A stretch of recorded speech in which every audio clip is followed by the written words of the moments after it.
Ladies and gentlemen, thank you guys so much for joining us for another 4C Sessions. For those who are unfamiliar with 4C Sessions, we're a half podcast, half live session platform with the goal of elevating artist stories and their music. First off, I want to give a big thank you to First Alive for always having us, holding us down. Shout out Sagi for putting this together. Everybody who's here to support today. And last but not least, Alnev. Woo! Yeah. Let's go. We're extremely grateful to have you here today. Tell the people more about who you are and how you got here. I'm Alnev. My real name's Ari. And I'm 22 years old. And I make music. That's probably about it. But I grew up in South Florida in like a little suburb. And at some point, I think when I was 15, I went to this school for like kids who don't fit in like the Jewish community. And I'm Jewish, you know? So that's where I started writing music and like getting more in touch with myself. And it was at that school that just like I really like became the fullest version of me and was writing a lot of music. And then COVID shut us down. I ended up in New York because I was like, I just want to live. And I've been here for the past 4 years making music, making friends, and pursuing a career in this. So it's been cool. That's amazing. Also, you said you're 22, but you're almost 23. So happy early birthday. Thank you. November 13th. November 13th. Man, there Scorpio. we go. Scorpio gang rise. Yeah, Scorpio gang.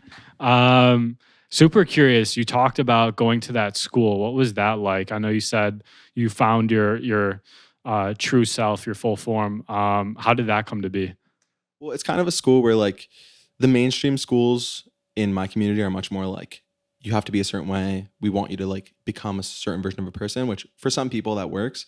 But for me, it was more like I needed individuality. I needed like someone to look at me directly and be there for me in a more like individualistic way.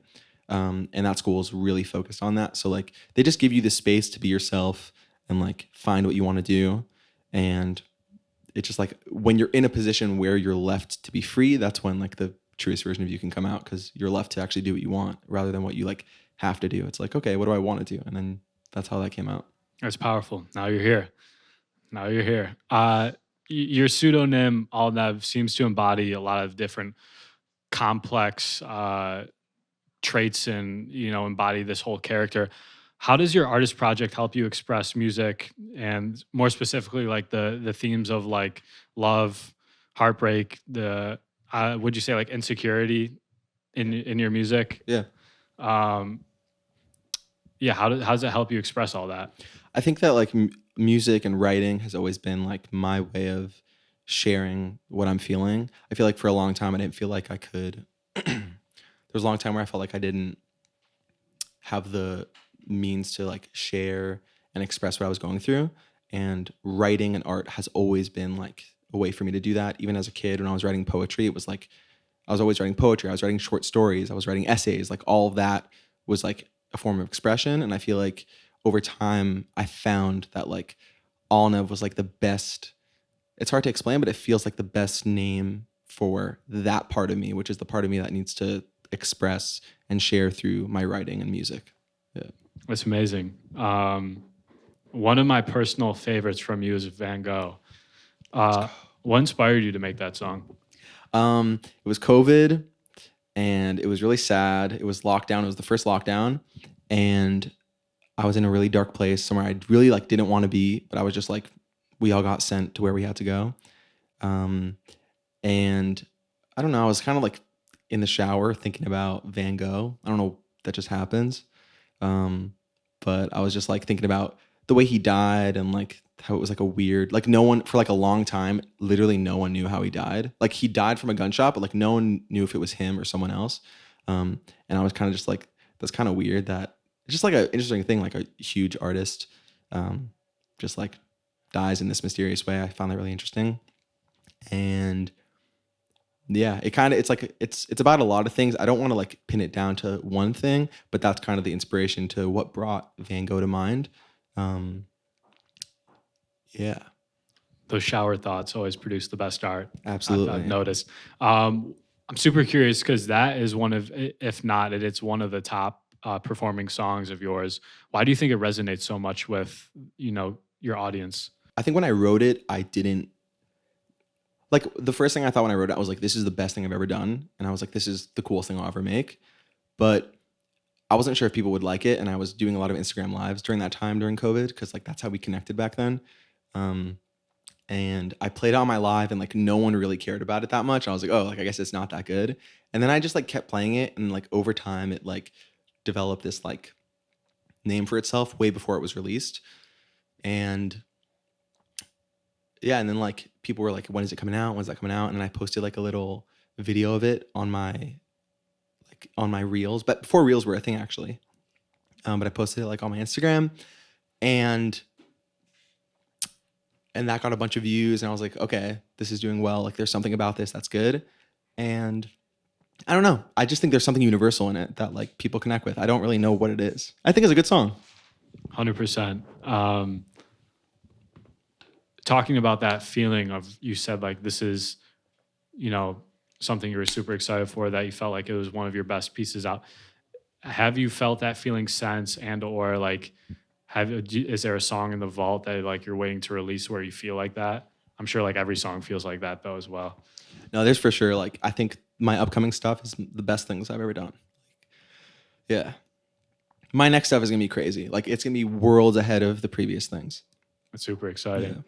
Yeah. Tell us about your debut EP, Vincent, that you released a few months ago. That EP took a million years to make. Like I moved to New York 2020. We've been working on it since then.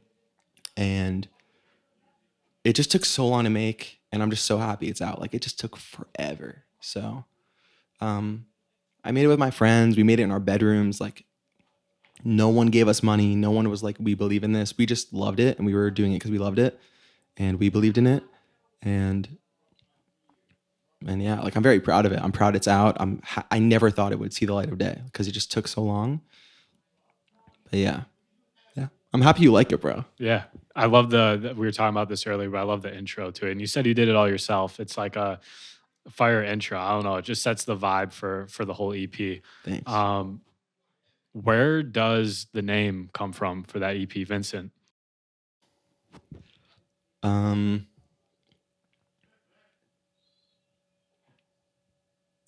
not sure. Hell yeah. Up to interpretation, right? You have a lot of different influences in your music. It ranges from like anywhere from like Frank Sinatra to a Billie Eilish. How do these diverse styles come together in your music? I listen to a lot of different music, and I feel like it's just like it has become part of what I make. I don't know exactly if I can pin down each decision to like exactly which artist influenced that, but like when you sit in a soup of so much music, it just like becomes a part of you.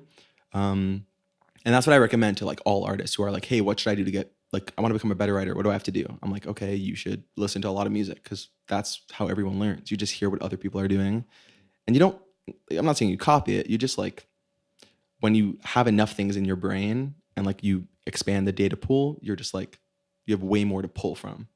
Yeah. 100%. That's dope. You moved to New York City in 2020. What was that transition like? And what have you learned about yourself? And also, how's that affected your career moving out here? It's the coolest place ever. It's my favorite city on the planet. I love it here. I don't think I'm going to stay here for my whole life, but it's been sick. I've met so many people. I've made so many friends, and it's been a lot. Like I've built a fan base here. I've built a lot of, like, I think a stable audience here. So I'm kind of ready to move on to the next place, because I have my people here and I know what I love here. But I think at some point there's like other places that are calling to me. But yeah, New York is forever like the coolest place ever. It just brings out so much creativity. There's so much going on. There's so many things to do. Like you just meet new people. There's new things to write about all the time. It's just very inspirational. Yeah. Do you have a place in mind where you'd want to go next? LA, Nashville?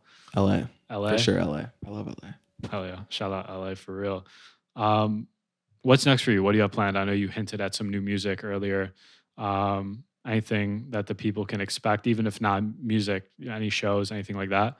Just really good music. Not putting any dates on it, keeping it vague, but yeah, there's really, really good stuff coming, and I'm very excited about it. And it's going to be crazy. That's sick. And for the people here tonight or watching online, what can they expect from your performance? I'm gonna play some songs from Vincent, and I'm gonna play one song that is unreleased and coming at some point in the future, and it sounds so good. And yeah, no one actually knows that this song is coming in the future, so now you know. A little exclusive for 4C. Let's go. Fire. So this is a little game we like to play called In or Out. So it's very simple. I just say a word or two words, and you just say if it's in for you or out right now. First one, Panic at the Disco. In. Okay. You said that very passionately. Okay. Heartbreak. Out. Out. Although it inspires some of your songs. Okay, respect. Jazz. In. Okay. Florida. Out. Cold weather. In, but I wish it was out. Yeah, it's hot out today too, for real. Today was very nice. Yeah. Nightlife. In. Poetry. In. You write poetry at all or no? Okay. Bedroom studios. In. Salt and vinegar chips. In, bro. Okay. Do you have a favorite brand? I don't think so. I mean, like, I would say Cape Cod, but also, like, some nights are for kettle. Like, yeah. Okay. Social media. Out. Open mics. In. Okay. Meditation. In. Overly polished music. Out. Okay, respect. Pop culture. Out. Okay. And last one, auto-tune. In. Okay, I wasn't expecting that one. So Absolutely. sick. Well, Alnev, we appreciate you for coming out. Where can the people follow you on socials? On Instagram, Spotify, it's just Alnev. Twitter's the same, but don't go there because my Twitter is just a mess. And unless you want to see me like rant about crazy things and just say like dumb stuff, it's all my intrusive thoughts. And TikTok is Alnev Music. And then if you ever want to like feel like I'm super cool, you can go to Google and just type in Alnev, and they have a profile for me. It's not social media, but it makes me feel cool. What else do I have? I have Facebook, but I don't post there. Yeah, sick. Alnev, we appreciate you. Let's give it up for Alnev. Woo! Thank you guys. Thanks for having me.